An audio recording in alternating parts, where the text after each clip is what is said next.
Hey peeps, today I'm going to be talking about a question that I've been asked a decent amount, which is how do you maintain confidence in yourself in your training and in your sport during competition? I have a pimple patch on my forehead, just ignore it, don't look at it. Something I always come back to is the way you treat yourself is how people are gonna treat you. I know a big fear is like, oh my gosh, if I fall at this competition, what are people gonna think of me? What are my sponsors gonna think of me? What are my blah blah blah blah blah? At the end of the day, have confidence in yourself. I'll get it next time. Like, then people are gonna see you as, oh, that literally did not phase her. That literally did not phase him. Fantastic. Always treat yourself how you want other people to treat you. And if they start doing the same, upholding another level of respect, amazing. If not, you don't need them. I find that's a really big thing for people is just ask yourself, why am I so scared right now? Why do I feel like I have no confidence? Is it because you're worried what people are gonna say? If you fall out of competition, nobody's gonna take away your birthday. You have to realize, what is the worst case scenario? Okay, I fall out this competition, which that happened to me in November of 2024. I got sick when I was in Hong Kong. I went to the hospital a couple times. I don't know what it was from. It was water or food that I had. I was very sick. And then when I flew back home to Canada, my mom took me right to the hospital. I've experienced that, and I lost so much confidence. I couldn't even watch a video of myself surf for 2 months after I got home because I know it wasn't my fault, but I felt like it was because I'm like, oh, was it water I had? I ate the same stuff as everyone else, but I'm blaming myself, I could have done something different, but I was sick, but I lost my confidence because I was like, I can do so much better. Well, no kidding, Bailey. Everybody can when they're normal and not sick. So that aside, now I'm nicer to myself, but when stuff is happening, we're all the same. I'm not this perfect human being who's always confident all the time. No, it's something you got to work at. And I think, even having a therapist that you talk to is a really important thing. And I've had to go through, I'm on my third therapist right now. So finding the right one definitely is important. And I'm a big person for believing that you need to find the proper fit because I've had ones where I'm basically paying them just for me to rant for an hour and then pay them and repeat, and they give me a piece of paper and they're like, when you are stressed, have a bubble bath, go for a walk. It's like, oh man, didn't think of that, but now the therapist I have is phenomenal and she's actually given me amazing strategies that help and different kinds of EMDR therapy, all that stuff, just to talk through things to make them not such a big deal in your mind anymore. And especially going back when I first started my sport, there were a couple people who really, really tried to make me quit, and it was a really bad experience, right? But through therapy, I was able to be like, you know what, in the grand scheme of things, I feel bad for them because how they treated me says more about them than about me. Putting that in perspective, I don't have to take offense to everything, that people say or do to me. And then if I fall, my first instinct shouldn't be, oh my gosh, everybody's watching me. No, it should be I fall in practice all the time. I'm gonna get up and do my stuff. Because when you're practicing, you're not like, oh my gosh, I just fell, I only have 3 more falls left. And I know that's the logical, truth when you're competing, but when you're training, you don't stress. When you're competing, you stress. Why? Because you think you have something to lose. No, you actually have everything to gain. So don't feel like you're losing everything in a competition, right? Have that value in yourself, you know what, I got me. I'm able to do this and it's gonna be fine. And I think too, another important thing is doing what feels right for you. So I know a lot of people, example, when I go wake surfing, I'm joking around with my family on the boat, just whatever, doing my little stretches I do to get my ankles warmed up, whatever, and normal. And then, like, in a competition, I try to do the same stuff because I know a lot of athletes who do stuff like I do when they're training, and then when they go to compete, they put headphones in, they try to, like, lock in. But to me, that puts you in, like, a serious, totally different headspace. Why wouldn't you just try to be normal like you are in training? Like, you know what I mean? Like, these people are making it such a big deal and acting so different, making it such a serious event. You started the sport because you love it. Like, why are you putting yourself in that much stress trying to hype yourself up with music or stuff when you don't do that normally? And I, like, maybe that's somebody's routine all the time, but I'm talking about when you're wondering why you're so stressed out in competitions. Well, are you completely changing your routine from what you normally do when you're practicing? Ask yourself that, because that might be a key reason why you feel like you're out of your body when you're competing and everything feels so different. I've also, oh my gosh, like, again, my video I made about my idols who really put me down and stuff. I don't want to talk about specifics because, like, it's not even worth the words, but basically I've been insulted by, I'm thinking about this one person in particular, and you know, it just speaks volumes about them. I really don't care about your feelings about me. The only feelings that matter about me are mine. It is not your life, it is my life. So if I like my wake surfing, if that's it. I don't need you to like my wake surfing. And I know we are in a very subjective sport, and that's why we go to get judged. But guess what? The judges are trained, and 9 times out of 10, they do a pretty good job. So I don't need people telling me what I need to do, that I don't look good doing this, that, like, I don't care. Like, I am doing it because I think it looks good. So that's the bottom line. Like, be your own best friend, that no matter what anybody says to you, who cares? If you like the way you're doing something in your sport, if it feels good to you, then do it. Period. Oh, also, have you ever, you know, when you meet somebody, your friend is like, okay, this person's a little bit, like, shy, or just, you know, you're already putting these preempted, is that even a word? Preempted. I'm an English teacher, you guys. This is bad. Preempted notions of thought into their brain that, you know, this person is this, that person is that. Whereas if the person, you know, then when you meet that person, you're like, oh yeah, you're noticing right away, first impressions, how shy they are. Whereas if you just would have met them without having those notions put in your mind first, you would have been probably like, oh, they're like a nice, quiet person. You know, like, that's another thing. Don't let people put labels on you, because then you start to believe, like, oh, everyone says I'm so shy. No, you can literally be who you want to be. If you, I know it's like easier said than done, but you can be who you want to be. Example, I was like crazy when I was younger. I had no fear. I was a bossy little kid. And then some friendship stuff happened in like grade 5, and the moms were the problem in it. And they like brought my confidence down, which is crazy. And just like looking back at the things that were said, it was like so silly, the situation, because like I'm a school teacher now. I'm like, I wish the things that were said back then are what is said nowadays, because like they would have like passed out, like hearing the things kids say to each other now. But anyways, where was I going with this?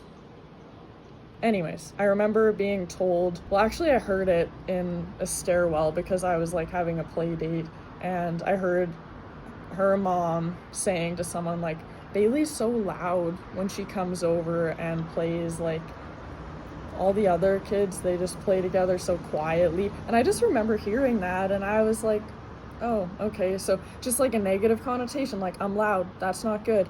But then after this friendship stuff, I totally shut down as a person, and I was so shy and in my shell. And I remember in grade 8, like years later, I had to give a book report at the front of the classroom, and I literally felt like I was gonna die. Like, I was so anxious. And then my grade 8 teacher found out that I was a teacher, and she was like, what? And now that I'm a teacher, I actually told my students, I'm like, I want to push you to do public speaking because it's important, but I understand the anxiety. I understand it. So if you tell me, like, hey, Miss Rush, I want you to dance at the front of the classroom while I'm giving my presentation, I'll do it. And I did this year. One of my students was at the front of the like smart board and was like, Miss Rush. I'm like, okay. So I was like doing floss, doing the cringiest dance moves ever. And she continued on with her presentation, and it was fantastic. The students were obviously a little distracted by me, but that's the thing. I was still listening to her, and she got through her presentation. That meant I was making a fool out of myself. I don't care. So anyways, being a teacher and just, I'm trying to make people's experiences better than what I went through, because I feel like I didn't have that, at school or with my friend groups. They just labeled me as too loud, and then, oh, she's so shy, and oh, she has anxiety, and I'm just like sick of it. Like, holy smokes, like I tell my students, like, if you feel anxious doing this, I will help you. Let me know. I'm not being like, anxious kids, put up your hand, and then like label it. Like, no, I'm not labeling anybody. Like, you are you, and you are special, and like, I bet they can do certain things that I can't do. Like, everyone has their special things. So if I can help them with something I've struggled with and gotten over better, then why wouldn't I help them? I really think that labeling people as those words really just creates, like, you get stuck in that identity, but you can really change it anytime you want to. And I honestly have to thank teaching for helping me come back to kind of my like crazy Bailey, like I was when I was younger, before I had all these labels put on me, because I was so shy, like middle school, junior high, high school, college. Like now, I'm like, I love my personality, and it's getting back to that point now, which is great, because like just all the stuff I've been through, even in my wake surfing as an adult now, I'm just doing so much reflecting, and I'm like, yeah, no, that kind of disrespect from people is not happening again, because when you're in it, it's almost like deer in headlights and you freeze. But I'm like, no, not happening again. And that's why I'm super passionate about making sure my students at school, my students who wake surf, they are having a supportive person trying to help them navigate all this, because the world can be cruel, but it can also be kind. So just trying to reinforce that you need to be kind to yourself first. Okay, if somebody says that they don't like your hair, I like my hair. Or if they say, Bailey, you suck at wake surfing, I don't want to entertain that conversation. Just who cares? Like, stop talking to me. Decide how people treat you by how you treat yourself. And if they still choose to treat you badly, then adios. If you let people in who aren't good for you, then how do you expect yourself to grow if you continually just let your heart take those hard hits? Nope. No. And it doesn't have to be rude. It can just be like, I'm not entertaining that conversation. I don't want to talk about that. You have no right to talk about that. I love my hair. I'm not shy. I'm just not comfortable around you. Just any things that people have put on you that you don't really believe yourself. Just think, if somebody said, whenever stuff happens or arguments or whatever, you always like showering or cutting the grass or something, then you're like, dang it, I should have said that. So kind of self-rehearse in your head, okay, if someone says they don't like my hair, that is too fuzzy, what response am I gonna have that will just like zip their lips? And another thing is, don't give them the satisfaction of you asking why. Bailey, you suck at wake surfing. Why? Now. I don't care. You have to be like, internal. Bailey, do I think I'm good at wake surfing? Yes. Perfect. Okay, so you respond, okay. And then walk away. Like, it literally doesn't even warrant a response. Thank you so much for letting me know your unasked thoughts. Just think of remarks. Of course, you don't have to be a jerk about it, but like, what is their intention behind saying rude things to you? It's obviously because they are jealous of you, they want to put you down, they want to hurt your confidence. Like, usually when people say rude things, you got to realize what their intention is and stand up for yourself, because you don't Like, it's just so funny that a lot of people are like, oh, I can't stand up for myself, then they're gonna think I'm rude. Literally, what did they just say to you? A lot of people, as weird as it is, make themselves bigger by bringing people down. It's like there's an analogy where if somebody's sitting on a chair, like it's really difficult to pull them up, but it's easy to like pull them off of the chair. So that's what a lot of people in society do. So that's why I'm saying I know it is difficult because humans have a tendency to fixate and talk about negative things a lot, but you have to rewire your brain the best you can. Example, if you fall on a trick you're trying to land, first thought can be, oh, I'm never gonna land this. Or rewire your brain to think, oh, I just haven't landed this yet. And honestly, it is exhausting trying to rewire your brain to be positive because it is so easy to be negative. You know, why do you think it's so easy for other people to bring other people down? It's just easy. It like flows out of us humans weirdly for some reason. It's just one thing I'll never understand is, you know, I understand I've done it to myself, but I don't understand how people do it to other people. But again, that's why you got to rewire it in your brain. So if somebody says like, ooh, like you are so far away from landing that trick, that ain't going well, and you're like, I just haven't landed it yet, I know I will. You know, just have little remarks ready that aren't rude, but you're standing your ground and showing them like, hey, I have confidence. You don't have a right to be talking to me like that. Typically, it's just them masking their own insecurities and then they decide to put that on you. So just put a stop sign up at it, right? So it doesn't continue, because if you just take and take and take their comments, then they're gonna think they have some level of importance or power over you. And do you really want that? No, you should be the only one having power over you. You know, it's like a polite redirect. Okay, I just don't feel like having this conversation with you, especially one I didn't ask you. You know, just find what feels natural and authentic to you to tell. But usually, you know, these things sneak up on us. And then again, when we're showering or cutting the grass, we're like, oh my gosh, like I should have said this in response. But that's why just think of things in the past people have said to you and just come up with a little like response list in your head, just so you're prepared, because people don't deserve to take your power and confidence away from you.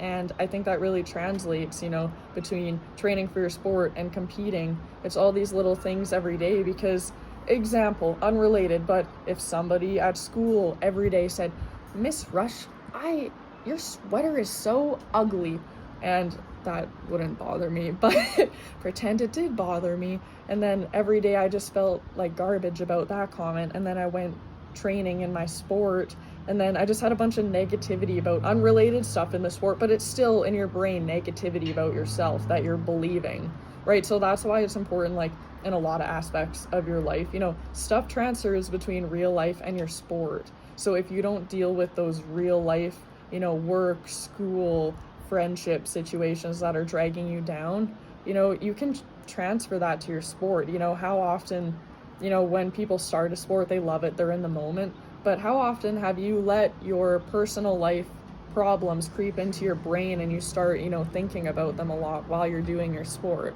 So that's why you need to nip it in the butt and be like, no, you are not taking away the joy of this sport for me, because that should be your outlet where you are focused on that and not about what all these like gremlins are saying to you.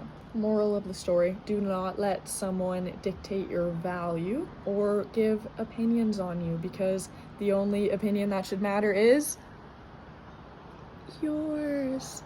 Perfecto. Well, until next time, I appreciate you watching this video. Let me know if you would like any other topics discussed. I get a lot of responses on my Instagram on what videos to talk about, and I clearly love talking. This is one of my longer videos, so yeah, take care, look after yourself, and don't let anybody diminish your confidence.